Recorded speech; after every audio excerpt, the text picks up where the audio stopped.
niba hari ikintu mu buzima nshima cyane nishimiye cyangwa nshimira Eddie Brenda abantu bamenye ko ntago tubura ibintu byinshi ahubwo tubura abantu batwimpawaringa mu byo dukora abantu babona ko ibintu tubishoboye kuko in daily life yanjye na meetingaga abantu bambwira ngo ntabyo washobora since from primary ntabyo washobora wakwigura imwene nde wahera kuki everything bigeza ku extent nicaye ndeka ishuri ariko still even na family members bakambwira ngo ntago wabishobora ibyo bintu urumva so nibwo bwa mbere mu buzima bwanjye nari impuye n'umuntu umbona mu bushobozi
ndabakiriye mwese abadukurikiye aho muri mutandukanye abadukurikiye muri mu nce z'igihugu zitandukanye mu Bugesera n'inshuti zanjye njya nkunda kubasuhuza cyane kwa ko n'abantu bankurikirana bakamamagara hey Brenda wakoze kubw'umutumirwa tuzaniye so ndabashuhuje wowe urimo kudukurikirana uri ahantu hatandukanye uze kugira ibihe byiza hey kuri kamera zacu kuri screen zacu kuri televiziyo yacu murimo murabona umukobwa mwiza cyane uw'Imana yagiriye ubuntu w'Imana nawe nshaka kuvuga ibintu byinshi reka dutangire twakira K.Mbabazi umuntu kukwita K.Mbabazi nizire ko nta kibazo ni izina ryanjye okay turakwakira koze cyane Brenda nishimiye ko wemeye kunyakira hano ntago igihe cyose twabipanze byakunze ariko ndashimira Imana ko uyu munsi byemeye eko abantu barimo kubona K.Mbabazi umukobwa mwiza cyane ni muntu ki is she single are you married is she searching ni muntu K.Mbabazi K.Mbabazi nitwa K.Mbabazi Phoebe cyangwa Phoebe ku bantu bakoresha igifaransa ndi umukobwa ntago ndashaka ndi umukobwa ushima Imana ndi umukristo ndumva ari byo wenda by'ingenzi nakwivugaho ibisigaye turaza kubiganira uravuze ngo uri umukristo K.Mbabazi yakijijwe bimeze gute yakijijwe ryari do your testimony nakijijwe niga muri tronkome nari nkiri umwana mutoya ku buryo ntekereza ko ari conviction y'Imana ntago navuga ko hari umuntu waje kumbwiriza ngaze ambwiriza ijambo ry'Imana numve rinkozeho kuko icyo gihe ntago nari mfite understanding y'ijambo ry'Imana ugereranyije n'imyaka nari mfite ariko hari ikintu kimwe nagiraga mu mutima wanjye Imana yari yaranshizemo kuva nkiri umwana mutoya nakundaga gusoma Bibiliya ariko atari uko nabishakaga ahubwo mama wanjye yari umukristo kandi yarabwirizaga so mama wanjye rero ntago yari yarize ntiyarazi gusoma ni nkaho ari jyewe wari wamusomeraga byari ngombwa rero ko yafataga Bibiliya akanyicaza hariya akampa Bibiliya akambwira ngo nsomera kugira ngo amagambo yose nyine ndi bumusomere ayafate mu mutwe hanyuma agende kuyabwiriza so ni muri urwo rwego rero natangiye gusoma Bibiliya ndi mutoya muri uko gusoma Bibiliya rero amagambo yari arimo ntago yagiraga icyo amfasha kubera ko ntari nyasobanukiwe ariko hari ijambo rimwe ryansigayemo ntekereza ko ryangiriye umumaro mu buzima bwanjye bwose iryo jambo ryansigayemo rero ryari iryo kuvuga ukuntu Imana yera nyine nakuyemo ko Imana yera najya njya no mu rusengero ndi umwana mutoya ngatekereza ko Imana ihari kandi yera nakwireba nkabona sinkwiriye kujya imbere y'Imana yera ku buryo hari igihe nageraga no mu rusengero nkashesha urumeza so icyo kintu rero cyo gutinya ko nsa nabi kandi Imana yera cyankuriyemo ndabyibuka ngira ngo ngeze mu wa gatatu tronkome nibwo nakijijwe rero nakijijwe ndabyibuka hari ku wa mbere numvishije uburyo ntari nsanzwe niyumva mu mubiri wanjye ntangira kumva mfite ubwoba bwinshi ubwo bwoba rero iyo bwamfataga numvaga nkumva ijwi rimbwira ngo kizwa unkorere nudakizwa urapfa numvaga mfite ubwoba yuko nintakizwa iyi Mana yera gutya ndi buyigwe imbere so muri make navuga ko iryo jwi ryamaze nk'icyumweru cyose ku wa mbere iryo jwi ahantu hose najyaga mu bantu nkaryumva najya mu classe nkaryumva twajya kurya nkaryumva kandi iyo naryumvaga nananirwaga no kurya ikintu cyose no kuryama sinari ngisinzira ibintu byose byari byananiye no kwiga numva nyine mfite ubwoba bwinshi ryaravugaga ku buryo nanipfukaga mu matwi gutya twaba turi kumwe ukabibona ko mfashe mu matwi noneho numvaga igisubizo mfite ari ugukizwa kandi nyine nari nzi ko abantu bakizwa ku cyumweru ntago nari narigishijwe ko umuntu yakizwa atari mu rusengero nari nzi ko abantu bakizwa ku cyumweru iteraniro ryateranye bakaguhamagara imbere nyine bakagusengera rero ubwo nari nshigaje kuvuga ngo Mana ku cyumweru bizagera ryari hanyuma ndabyibuka bigeze ku wa kane ubwo ndimo ndavuga muri makeya bigeze ku wa kane ndabyibuka habaye haba umupira ku ishuri abantu banzi muri tronkome nari stubborn cyane kuko urabona iyo umuntu ari n'umwana nta nubwo bafite n'icyo atinya nyine ikikurimo cyose uragikora abandi bakurusha ubwenge bagukoresha ibyo bashaka ndabyibuka hari abanyeshuri bakuru bankoreshaga muri teasing kuko nari umuntu nyine mu kigo cyose navuga ko nari favored ku bantu benshi hanyuma ubwo rero be expectingaga ko kuri iyo match ndi bujye gufana wakundaga umupira no nago nakundaga ariko nakundaga nyine urusaku ibiki kwa kundi bafana nyine birukanga numvaga nyine ndi enjoyable kuko sinari menye navutse nkurikira abahungu gusa so nareranywe n'abahungu rero ntago nari nzi ibintu by'abakobwa byo kwicara ugatuza ukitonda no nakuranye n'abahungu ibyo bakinaga nibyo nakinaga ibyo bakoraga nibyo nakoraga so urumva ukuntu nari imeze noneho birananira kujya no ku kibuga ndagenda ngeze ku kibuga numva biranze ijwi rimbera ijwi ndagenda nicara ahantu mu gashyamba k'inturusi kari iruhande rw'ikibuga numvaga byibuze ndahantu ntuje jyenyine nibwo numvaga mfite amahoro kuko iryo jwi aho ryansangaga hariho hose nahitaga ngenda nkabandi jyenyine kugira ngo nditekerezeho numve ntuje naragiye rero nicara aho ngaho ndabyibuka mpamaze ngira ngo nk'isaha n'igice haza umusore witwa Mushabe uwo musore yari umusore mukuru cyane yarandutaga actually kuri icyo kigo nari umwana abantu bahigaga bose bari bakuru none araza aranje niba yarambonye gute sinzi ukuntu yambonye ansanga aho ngaho mu gashyamba. Mwariganaga ku kigo kimwe? Yes, twigaga ku kigo kimwe. Kuva ku banyeshuri b'imbere yanjye n'ab'inyuma yanjye n'abarimu mu kigo nta muntu utarunzi muri kiriya kigo. Yego, ushaka ko uri umusitari? Ntago nzi n'ibyo narindi mu musitari gusa narinzwe kandi ikindi ni uko abantu benshi barankundaga shwa kuko nari umwana kandi urabona umuntu w'umwana iyo ari creative abantu barabikunda kandi nawe arirekura kubera ko adafite icyo gutinya. So araza rero ansanga aho muri ako gashyamba. Ku ishuri rero ahantu nize tronkome bakundaga kunyita K. Yego. Wow. Araza arambwira ngo K ni ngo nyine K.Mbabazi ni rirerire ryarabarushaga. Noneho bakavuga ngo K. Yego. Arambwira ngo K nti ngo kuki uri hano wenyine? Ndamubwira ndumva nshaka kuguma hano jyenyine. Urarwaye se? Hoya ndi muzima. Ufite ikihe kibazo se? Ntacyo. Wambwiye aranyinginga nyine nk'umuntu wamuhishe nti ntacyo. Arambwira ngo noneho ngwino nkwereke ahantu tujyana. Nyine mu rwego rwo kugira ngo mbe busy. Ndangije ndamubwira rero nta hantu turi bujyane. Atse kubera iki? Ndumva nshaka kuba ndi jyenyine. Ngaho rero nsobanurira impamvu iri butume ngusiga wenyine. Ndamubwira rero je hari ijwi ndimo kumva. Rimbwira ngo ninkizwe nintakizwa ndapfa. Ariko urumva iryo jwi kuza ariko ubwira kizwa n'udakizwa urapfa, haba hari ibintu wenda wari urimo wakoraga utarakizwa ku buryo noneho hazaga ijwi rigukangura ati kizwa va muri ibi bintu? Muri make nta nicyo narinzi cyo nkurikije uko nari mbayeho ntacyo gukizwa narinzi mfite. Kuko mama wacu kuntu yatureze nk'umusirikare. Nta nubwo we yatubwira ngo nidukora ibyaha wenda ngo Imana izaduhana. Twari tuzi ko ibyaha nyine bya bindi nyine biri mu mategeko abantu bose bazi, twari tuzi ko twe bitatureba. Ndibuka umunsi umwe niga primary nigeze kumva abana batukana ku ishuri. Ndataha nyine ibintu batukanye ndabifata nanjye mbituka murumuna wanjye mu rugo.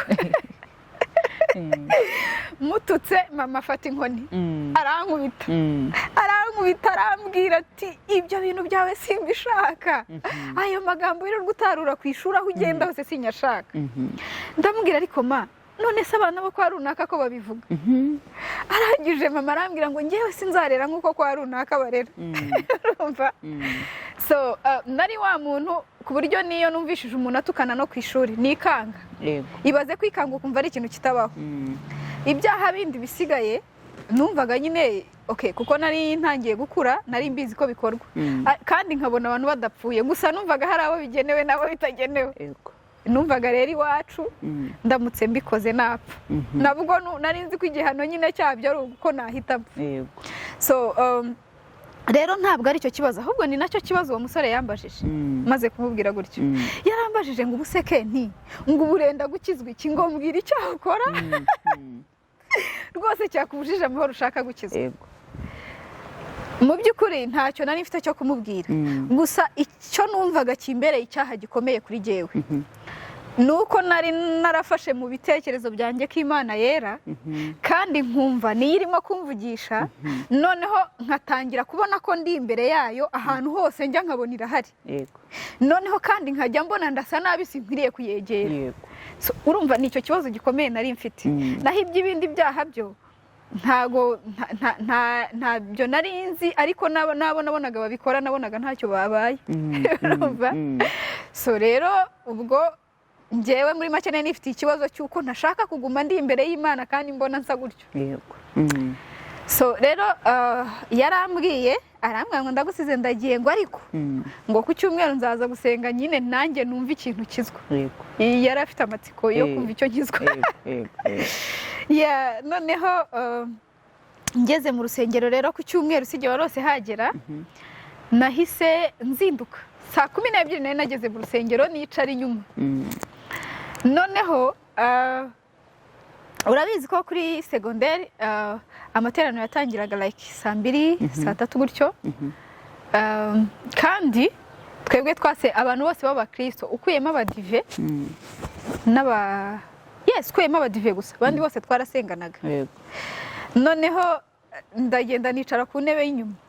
Nicaye ku ntebe y'inyuma haza haza umukobwa witwa Tuyisenge twari twariganye primaire tunaturanye kuri quartier yari umwadeperi turicarana twicaranye ku ntebe Tuyisenge mubuza amahoro ubwo nyine urumva nahageze saa 12 ndategereza kugeza igihe baziye saa 2 mbwira Tuyisenge bakigera mu iteraniro gutya famati y'amateraniro uko yabagateye rero ku ishuri batangiraga saa 2 bari bafite amakorari nka magana ngahe bakiraga magana ndakabije ariko yari menshi ayo makorari yose rero barayakiraga bagakora ibindi byose hanyuma nyuma bakaza kubwiriza twasozaga nyine tujya kuranci noneho sometimes hari igihe basozaga no kubwiriza ranci yageze ntibakira abakizwa ntago babakiraga consistently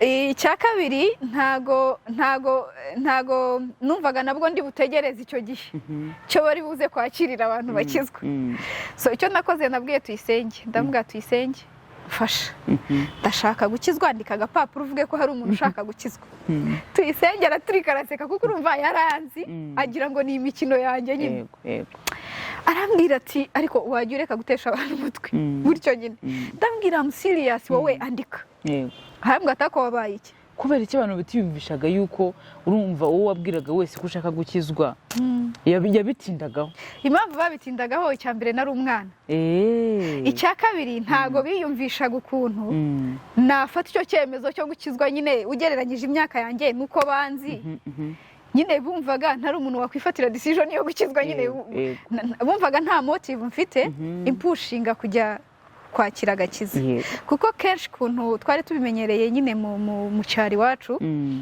abantu benshi bakizwaga kubera ko yarwaye indwara bakamusengera Imana ikamukiza abandi bakizwaga kubera ko arambiwe ibyaha nyine yabaye iciro ry'imigani nyine azwi koko nyine akavuga ati reka njye mu rusengero Imana izamfasha kureka ibi bintu urumva so abandi nabo bakizwaga kubera navuga ko ngira ngo nicyo kintu umuntu yajyagamo bakabona ko ari disciplined so ntekereza ko ariyo mahoro babishakagamo ntago rero bari bazi ko umuntu w'umwana mutoya ashobora kumva umutima washaka gukizwa so ubwo Tuyisenge rero yagezeho kugira ngo anyikize afata agapapuro n'ikaramu arabigukorera arandika oya yaranjijishaga ntago yabyanditse yafashe ikaramu kugira ngo ndeke arimo kwandika nyine aranyihorera ko nari namubujije amahoro arangije iteraniro rero iyo ryajyaga gutangira uwayoboye gahunda yabanzaga gusengera iteraniro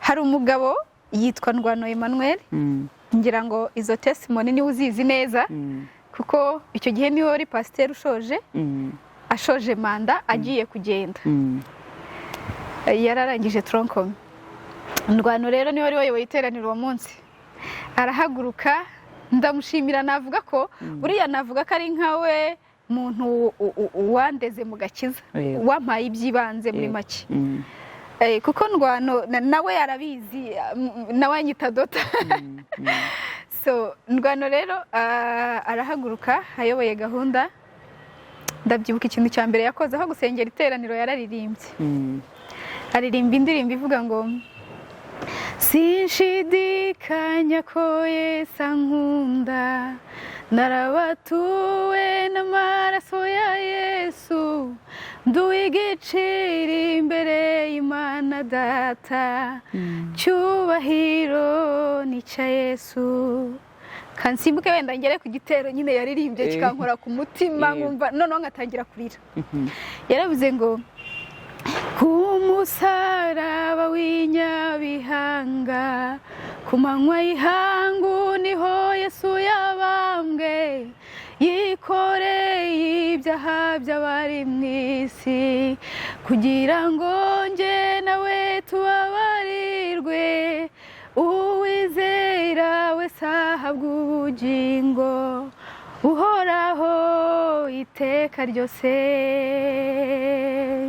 aho niho naherewe hibanga abanyabwenge batari bamenya abakomeye batari bamenya ko Yesu ari umwana w'Imana. Ako kantu yarakaririmbye, mva navuga ngo mera nk'umuntu uturitse, ndarira, numva sinzi ntago nzi ahantu ariya marira yavaga. Noneho uko arimo kuririmba ndimo kurira, ashoje kuririmba iyo ndirimbo ahita avuga ngo nakiriye abantu bakizwa. Kagapapuro mwe mwakajyanye? Reka tuyisenge nako yari yanditse, yaranjijisha agafite ikaramu n'agapapuro. Ndwano yamaze kuririmba iyo ndirimbo ahita avuga ngo nakiriye abakizwa, ntiyigeze asengera n'iteraniro, nta na kimwe cyabaye. So avuze ngo sinjye warose yarikura mu kanwa, nahise mpaguruka. Naturutse inyuma, ibaze ko nari nicaye inyuma, ntago nabashaga kureba kubera amarira. Narariraga cyane ku buryo amaso atabashaga kubona akanya ko kureba gutya. So naragiye ngeze imbere rero, ndeba sinzi ukuntu narambuye amaso. Ubwo hari mu buhe mwaka? Hari mu 2008 I think so. Ndakeka ari nka 2008. Okay. So noneho ndambuye amaso rero, nkubitana amaso n'uwo musore Mushabe umwe wigeze kunsanga kuwa kane, akambwira ngo azaza. Dukubitanye amaso, murebye mbona arimo kurira. Kuko na nyuma y'iteraniro nagumye mbitekereza, ndavuga Mushabe yarizwaga n'iki. Mbona arimo kurira, akura muswari mu mufuka arihanagura. Yihanaguye, njyewe nakomeje ibyanjye, nyine urumva amarira yari amarira.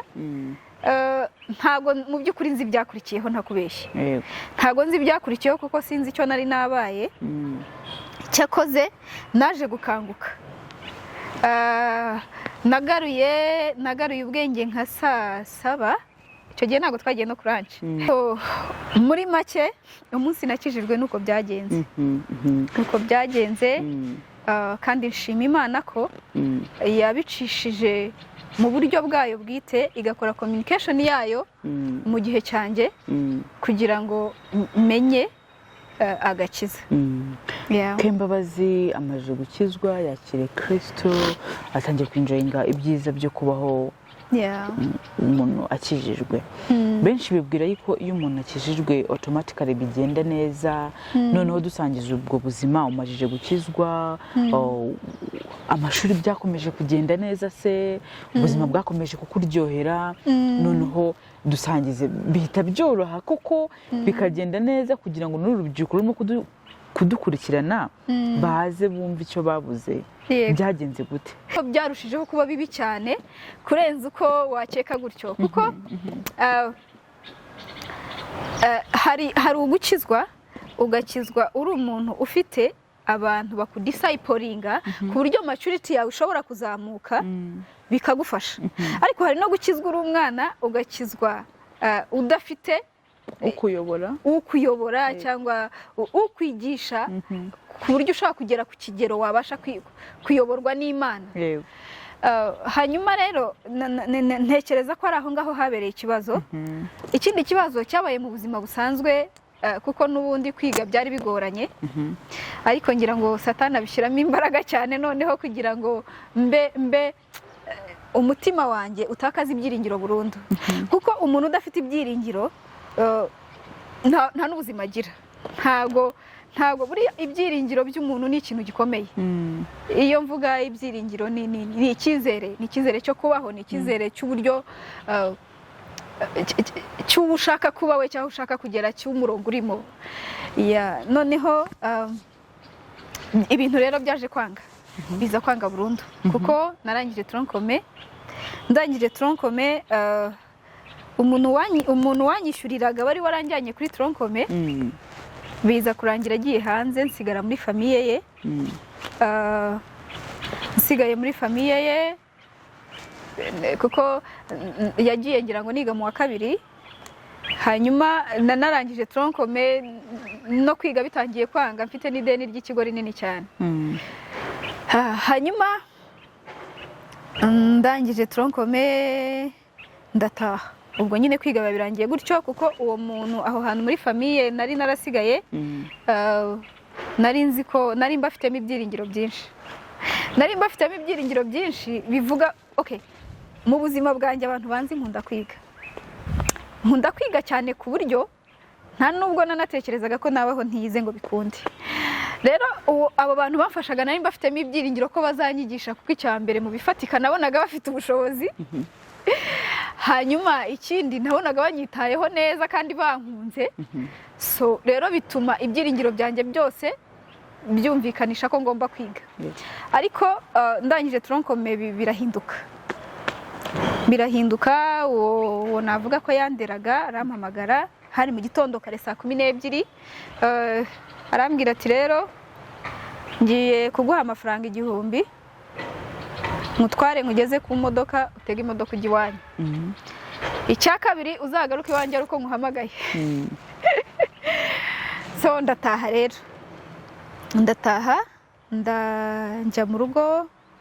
Igihe cyo gusubira ku ishuri kiragera, muhamagaye arambwira ati nta mafaranga mfite. Hari undi mubyara wanjye uri naho i Kigali, nawe ntari buze kuvuga, w'umumama, ni umumama mukuru cyane. Noneho uriya arambwira ngo nabe ari we mbwira ngo amfashe amafaranga y'ishuri. Nawe akambwira ati mbwira uwo nguwo. Nyine basa nkaho babisiganiye, babivamo nyine burundu. Barambwira ati wapi. Ndabyibuka uwo wanderaga yanyoherereje 10,000. Arambwira ati nibyo mfite byonyine, harimo school fees. Hatariho school fees, kandi icyo gihe nendaga kujya kwiga Kayonza Modern, kandi Kayonza Modern uwo nakubwiraga yasiganyaga, yari ari kuri gate, ari nawe wenda kunjyana. Nyine yaragiye yajyanye y'abandi bana, nanjye agiye kunjyana. Ariko ikibazo kiba ko nagombaga kwinjira nishyuye, kandi amafaranga y'ishuri yari 30,000. So ntago rero mama yari ayafite. Brenda, byarambabaje, kuko ndibuka ko n'ibikoresho by'ishuri mama yagiye kubyikopesha ku muntu ucuruza witwa Mathias kuri quartier y'iwacu. Aragenda arabyikopesha byose arabizana. Abigejeje mu rugo rero icyizere cyo kujya kwiga kirabura, amafaranga y'ishuri abura gutyo. Ndabireka mbehe mbona icyemezo cy'uko mbiretse. Nananiwe kubyakira. Ku myaka yanjye byari bigoye, n'ibyiringiro byo kwiga nari mfite uko byanganaga. Nabaye disappointed ku rwego ntekereza ko ngira ngo nagiye muri koma iminsi 3. Kuko namaze iminsi 3 ndi mu cyumba, ntashaka gusohoka, ntarya, nta kintu nywa, nta muntu mvugana nawe, ndyamye mu cyumba gusa kandi nkanuye ntasinziriye. Nta kintu numvaga kimuvinga hanze, ntacyo numvaga. Ndabyibuka ku munsi wa 3 njya kuva muri koma, murumuna wanjye mutoya wa bucura niwe twari turi kumwe mu rugo twenyine. Noneho nari ndyamye ari ku manywa, ngiye kumva numva ijwi rimpamagara mu izina, rirampamagara ngo Faibi. Rimpamagaye nkagira ngo ni murumuna wanjye umpamagaye. Ndasohoka hanze ndamushaka ndamubura, nibwo bwa mbere nari mbyutse muri iyo minsi 3. Ndasohoka hanze ndamushaka ndamubura, maze kumubura ndasubirayo ndaryama, rirongera rirampamagara bwa kabiri. Ndavuga mbura imbaraga zo kubyuka, ndavuga ariko reka nitabe. Nditaba. Wumva ijwi Faibi rwose. Nditaba, nitabye. Iryo jwi rirambwira ngo reba ku gikuta. Igikuta cy'iwacu cyari gisizeho umweru, cyo mu cyumba nari ndyamyemo. Noneho ndebye ku gikuta, mbona urona zino blackboards zo ku ishuri, mbona ni nkaho ari hibambyeho, ni nkaho ari iri ku gikuta cyacu. Mbona ikiganza kirimo kwandikaho. Ibyo narabirebye ntago nabirose. Hari ukuntu abantu baba bazi ngo wenda ni ibintu umuntu aba yarose cyangwa yatekerejeho. Jewe narakiboneye ikiganza ku gikuta cyandika, mbona hari blackboard. Ndangije iryo jwi rirambaza ngo wa muntu nyine wamamagaye, arambaza ngo wabonye icyo kiganza cyandikaho ku gikuta?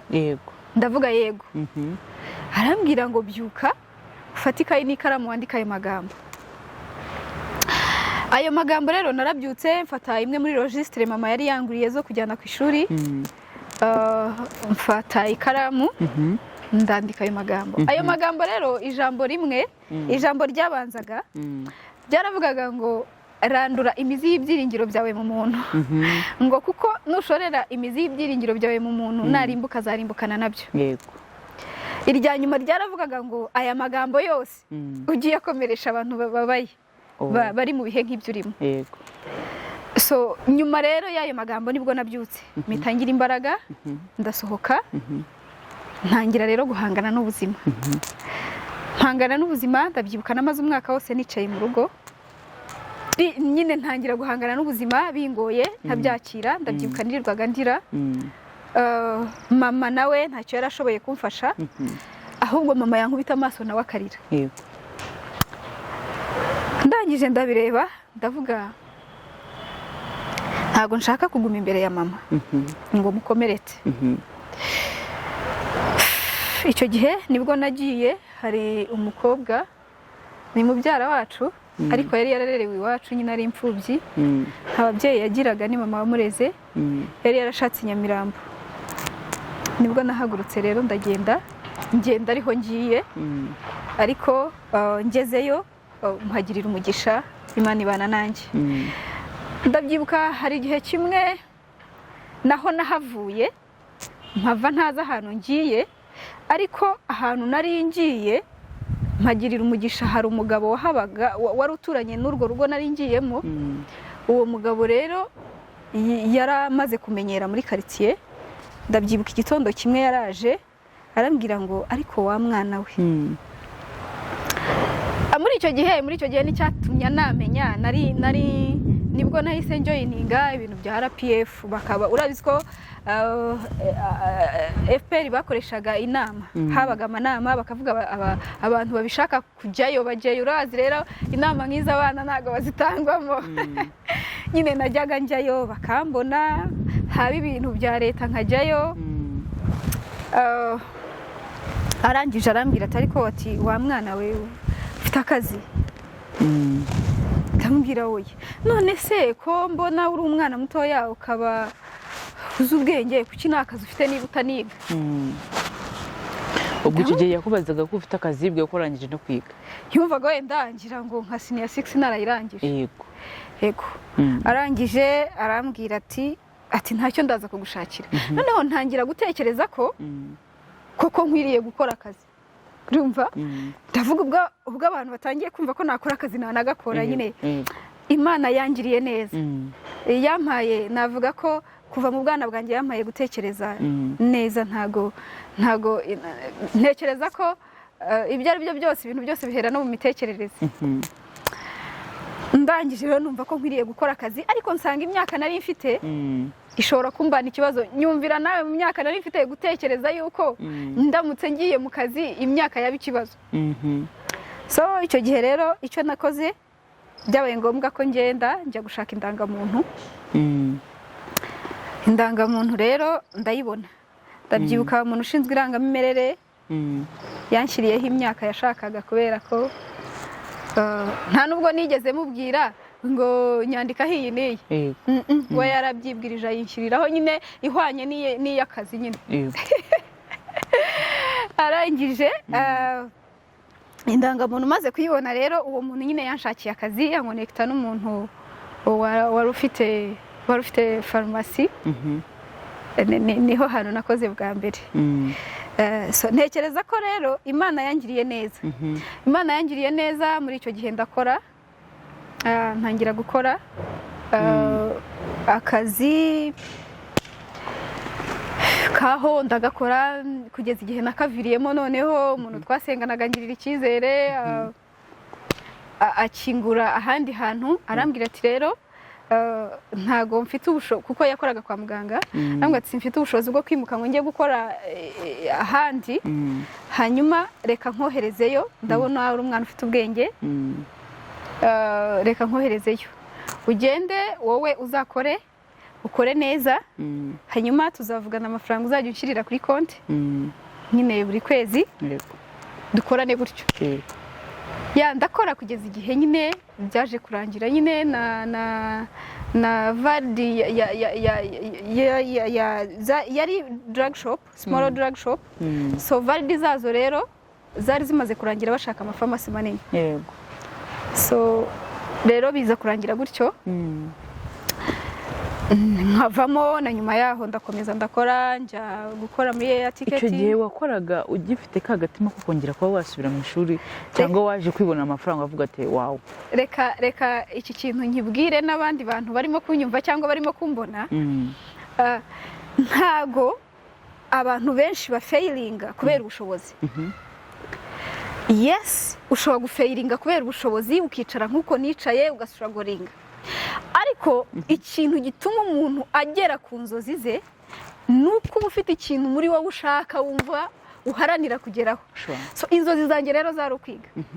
Ibyo nakoraga byose kankubwiza ukuri ko ntago byigeze bimvamo kuko ntabonaga amafaranga aho yava, kuko ntabonaga ushobora kunyitaho. Ahubwo nari mfite ijambo nagenderagaho umutima wanjye ryavugaga ngo I can make a difference in my family what others failed. So umuntu ufite ibyiringiro bingana gutyo nta kibihagarika. Ndagira ngo mbabwire iki kintu. Bishobora kutaba muri icyo gihe ubishaka, ariko birenze ko bibe ibyiringiro gusa, bya bintu biba ari bwo buzima bwawe. So uko byagenda uko ariko kose aba ariyo destiny yawe. Ntago imbaraga zo kugivinga up zibona iyo uri kuri iyo level.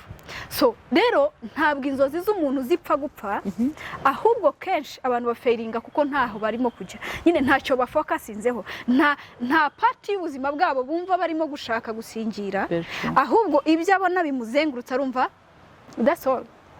So nekereza ko rero nuko nari imeze hahandi nanaryamaga akaba ari byo ndota.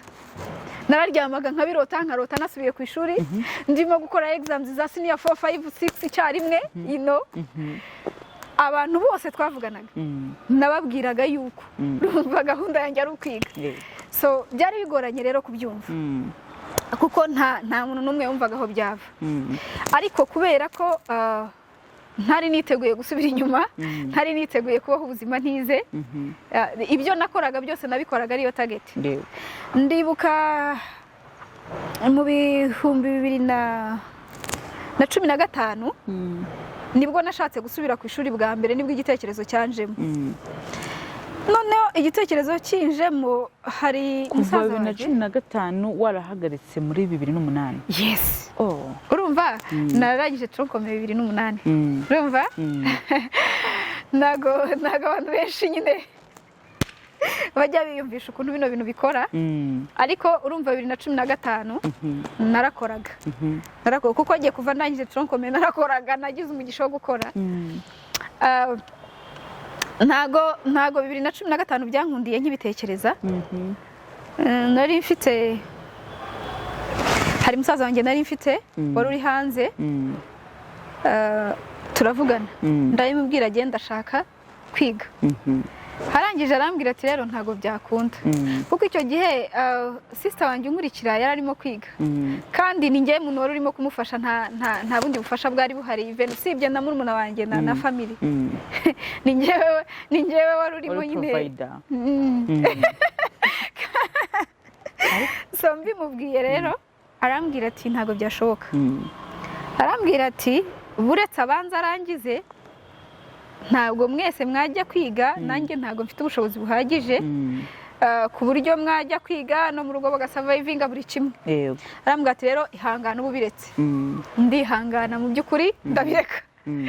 So ubwo sister yari arimo gukora senior 6. Wibuke we ntabwo yigeze ahagarika. Yarakomeje. Okay, yahagaritseho yiga mu senior 2. Ariko ntabwo byabaye nkabo. Ariko maze kubona akazi still naramufashije asubira mu ishuri, n'abandi bavandimwe turakomeza turaterateranya. Urumva? Noneho ubwo 2015 abarangije senior 6. So 2016 rero ndavuga ntabwo igomba kurangira ntize, ariko mba mfite challenge nari mfite. Akazi nakoraga icyambere nahembwaga amafaranga makeya ukurikije level of education. Kara akazi keza ariko mpembwa amafaranga makeya, ariko nshobora kubona andi hirya y'akazi rwose meza ashyushye. So noneho nkatekereza nkavuga nti ninsubira mu ishuri ndishyura iki? Urumva? kimbera nacyo ikibazo kuko nta muntu nari niteguye kunyishyurira. yego Icyo nakoze rero naragiye ndabyibuka nkirimo kubitekereza byambujije amahoro, nca ahantu kuri matazi. Ko ndabyibuka hari n'ishuri nigeze kujya kwiyandikishaho, ngiye kwiyandikishaho nsanga ntari bubone amafaranga kuko bakoze accountability ndumirwa. So biba ngombwa rero ko mbyihorera, ndimo ngenda rero nacitse intege, ngera kuri matazi nsanga harimo kuregestaringa abantu bakoraga kandida libre. Barambwira ngo barimo kuharegestaringira abantu twahuye, abanyeshuri n'abaje muravahe, turimo kuregestaringa. Harase nyine nari umuntu ukunda kubaza, abantu banzi nkunda kubaza cyane. So ndagenda njyayo, ngiyeyo mbaza amakuru, barambwira ngo ndabyibuka hari mu kwezi kwa gatanu. Barandagenda njyayo ndababaza ibisabwa, barambwira bati icya mbere gisabwa ni ukuba icya mbere warakoze senior 6 ugatsindwa. Ugatsindwa nyine hari abantu barata. Icya kabiri ushobora kuba warakoze troncome ufite certificate ya O level, noneho ukaba ufite na reports kuva mu senior 5 kugeza mu senior 6, kandi izo nazo aho hose sinari ndimo. Icya gatatu hari combination ya accountancy, ushobora kuba ufite results za senior 3 udafite reports ariko ufite icyemezo cy'uko hari ahantu ukora ako kazi. Urumva? Icyo cyo wari ugifite? Icyo cyo rwose numvaga nta nakibura kuko ubuzima bwanjye nabayeho nkora. Hanyuma ndagenda nyine icyo kipapuro ndagishaka, nyine barakimana, nakibonye byoroshye ntabwo byangoye, ndakijyana barandegestaringa. Ariko nyine bisa nk'ibigoranye mu kuntu, ariko birarangira barandegestaringa. Hanyuma rero mbaho nk'umukandida. Cyakoze 2016 bigeze nko mu kwezi kwa 8, no mu kwezi kwa 9 yashwa. Mu kwezi kwa 9 hari umukazi ni brother wanje wahise afata initiative, arambwira ati dore wararegestarinze, uzakora senior 6 kandi ntago ugikora, ntago wakomeza gukora, nyine ugiye kujya gukora senior 6. Ikindi n'amafaranga baguhemba ntago byoroshye kubasha kubimanaginga byose, wishyura inzu ugira gute. Ahita njyaniwe mu rugo rero ngo tubane. Yego, anjyaniwe mu rugo dutangira kubana. Aranafasha navuga ko nari ntarareka akazi neza kuko nakaretse mvuye gukora practical exam. Ko navuye gukora practical exam twazikoze mu kwa 9 still, hanyuma ntago nari nasabye uruhushya ku kazi, bihita bizamba. Urumva? Ikindi nuko ako kazi njya kugasezera, nagasezeye nafashe icyemezo gikomeye cy'uko nshaka kwiga, kuko mu masezerano y'akazi twari dufitanye nagombaga kujya ngera ku kazi saa 2 ngataha saa 11, kandi n'ishuri kandi nabyo ntibyari bigikunda. Hanyuma ikindi weekend nabwo ntago weekend nabwo bari basigaye bamamagara rimwe na rimwe ngiye mu kazi. Mfata icyemezo ndagenda nsezera ku kazi, ntibanabyumvaga. Ndabyibuka umuyobozi wanjye operation manager yaranambwiye, arambwira turagiye, ati ariko ushobora kuzabyicuza, nta muntu usezera akazi adafite akandi. Ariko we ntago yari nta nubwo ibintu bya level of education ari bya dependingagaho, kuko ntiyaranabizi ko ntakoze senior 6. Ahubwo ikibazo cyari uko abanyeshuri babirangizaga muri kaminuza. Urabizi ibintu bya air ticketing babyiga UTB. So rero ntago nari narabyize, kandi hazaga abantu aho ngaho babirangije nkabakoresha stage, njye nabakoreshaga bikarangira yamenye gukora itike imwe. Rimwe gusa yamenye gukora itike, yayisohoye akayiprintinga, kandi nabwo atayikoze wenyine. Bagahita bamuhereza umushahara ku byo wanjye 3 kubera ko yize nyine afite ibipapuro. Ndavuga no, aba bantu niba ibintu biga baza hano nkabibigisha biragaragara yuko mfite ubushobozi bwo kuba nabikora ariko nkeneye igipapuro so mfata decision muri ubwo buryo ndasezera ndabyibuka rero njya gukora practical exam icyo gihe nta kintu na kimwe nari nzi hari umugabo witwa Eddie ni umugande nta nubwo akiba mu Rwanda niwe wangiriye inama arambwira ati wowe ndayizi background yawe yose ariko icyitonderwa ubanze wiyumvemo ko ngewe nkubonamo ubushobozi ko wabitsinda niba hari ikintu mu buzima nshima cyane nishimiye cyangwa nshimira Eddie Brenda abantu bamenye ko ntago tubura ibintu byinshi ahubwo tubura abantu batwimpawaringa mu byo dukora abantu babona ko ibintu tubishoboye kuko in daily life yanjye na meetingaga abantu bambwira ngo ntabyo washobora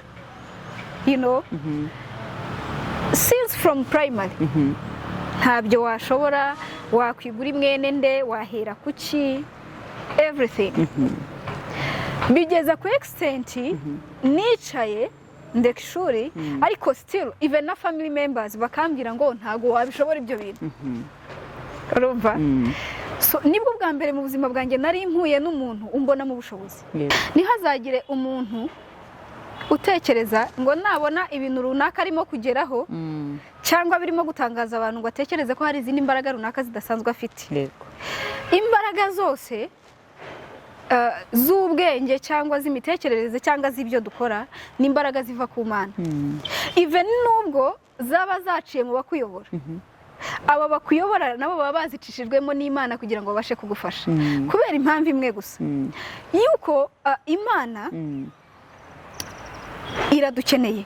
iradukeneye ndetse Imana yifuza yuko tuba abantu bubaha Imana cyangwa se babaho ubuzima bwo kuramya Imana kandi ubuzima bwose ubayemo mu isi Imana iba ikeneye navuga ibikeneye kuba umuntu ufite umumaro muri iyo sosiyete ibikeneye transformation yawe ibikeneye yuko muri iyo sosiyete guhagaritsemo hari ibyo runaka ibikeneye yuko ukoramo so icyo gihe rero ibyo ikora byose ibikora mu rwego rwo kukwimpawaringa kugira ngo ubere abandi umugisha aho uri ahariho hose so rero Imana yaramfashije muri ubwo buryo nyuma yaho waje kujoininga kaminuza naje kujoininga kaminuza urumva nahise nkora senior 6 n'izindi exams zaraje zije ndazikora gusa ikintu cyari kirimo gikomeye ni idea nasomaga giye ikibazo nkatanga idea nk'umuntu nyine watekereje ku kibazo ngo bajije agasubiza uko yabikora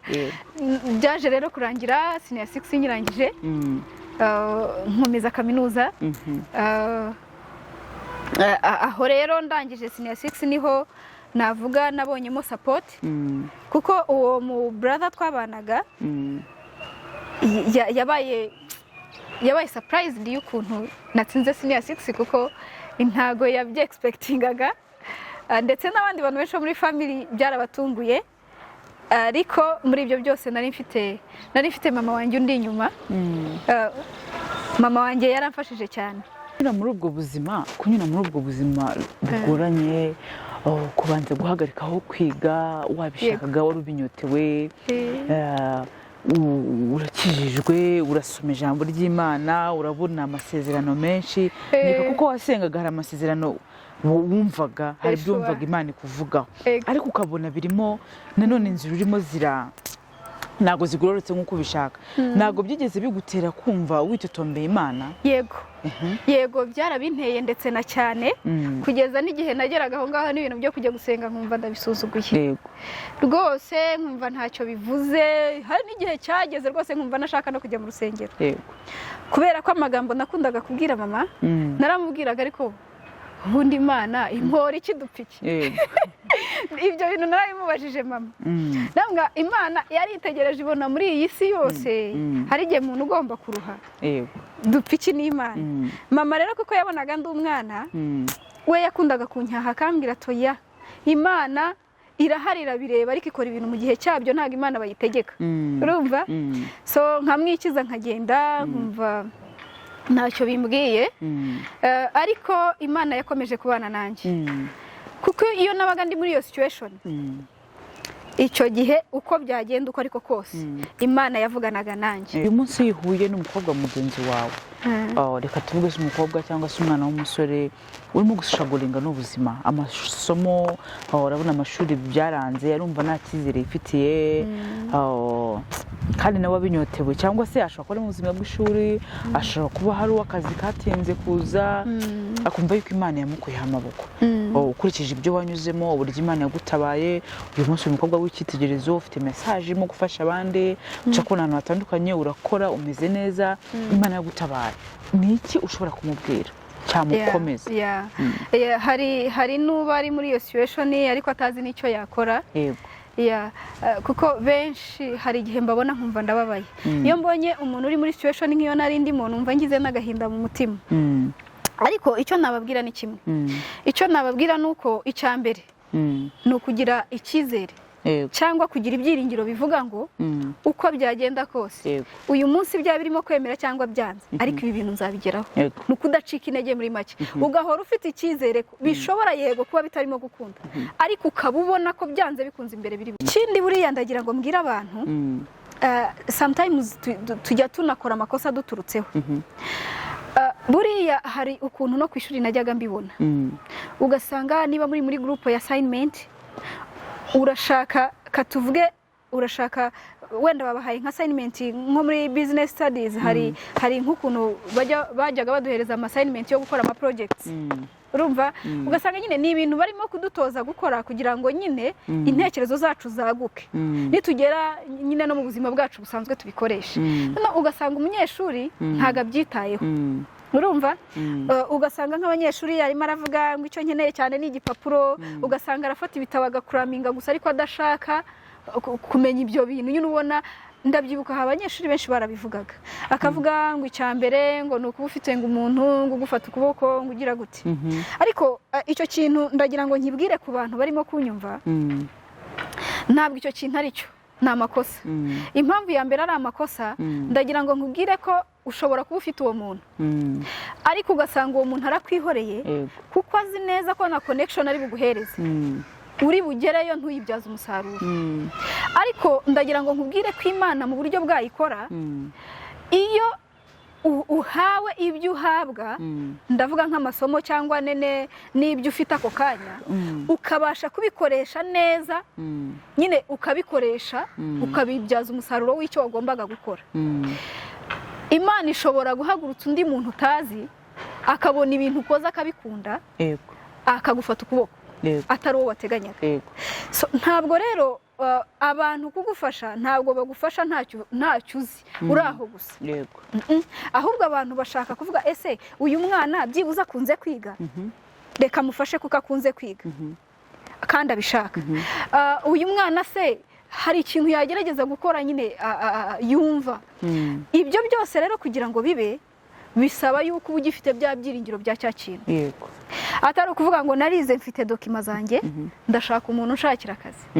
Ahubwo ukeneye kuvuga ngo narize kandi abantu bafite akazi bari hariya bakwiriye kubona ko hari icyo nshoboye. Muri make ukaba ukeneye umuntu wagushyira mu murongo uri bugaragarizeho icyo ushoboye.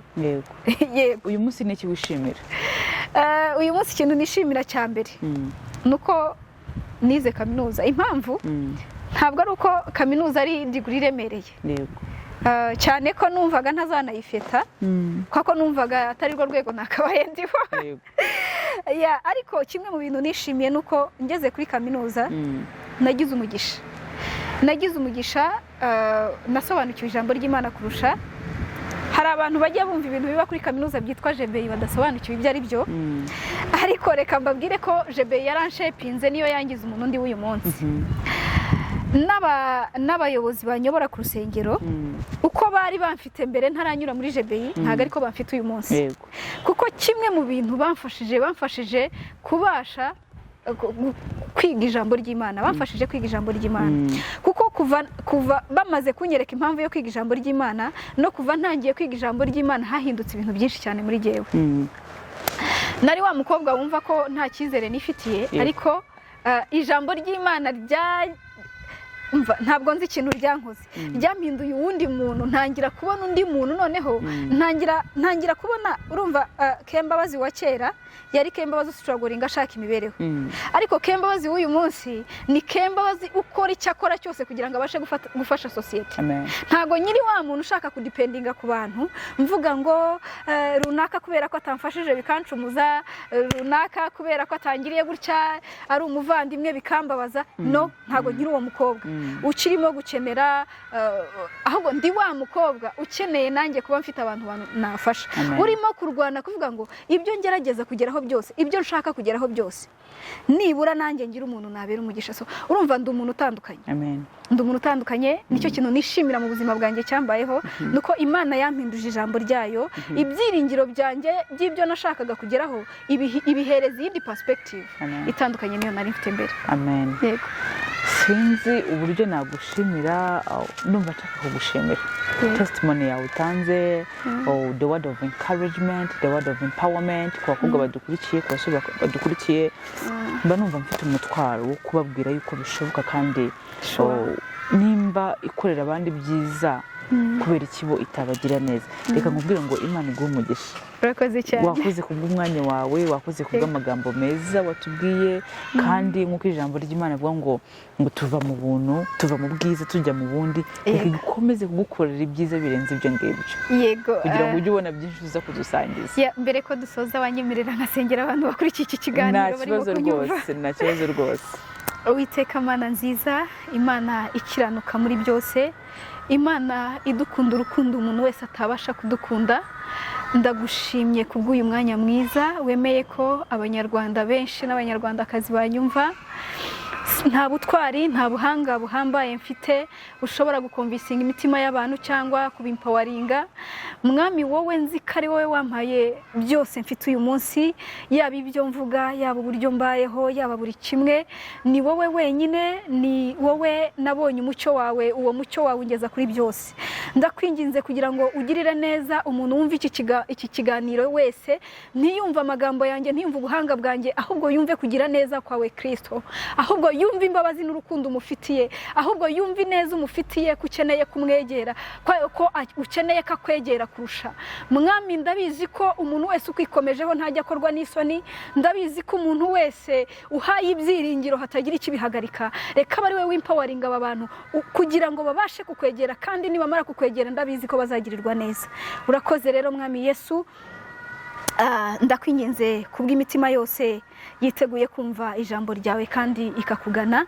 urakoze kubwa byose urakoze kubwa Brenda urakoze kubwa buri kimwe cyose kugeza uyu munsi ni izina ryawe Yesu Kristo dusenze twizeye amen nshimira cyane n'abantu bambaye hafi abavandimwe banjye banteye inkunga abampaye amafaranga yabo abagize uruhare ab'Imana yakoresheje mu buryo bwose butandukanye kugira ngo megeze hano uyu munsi Imana ibahe umugisha.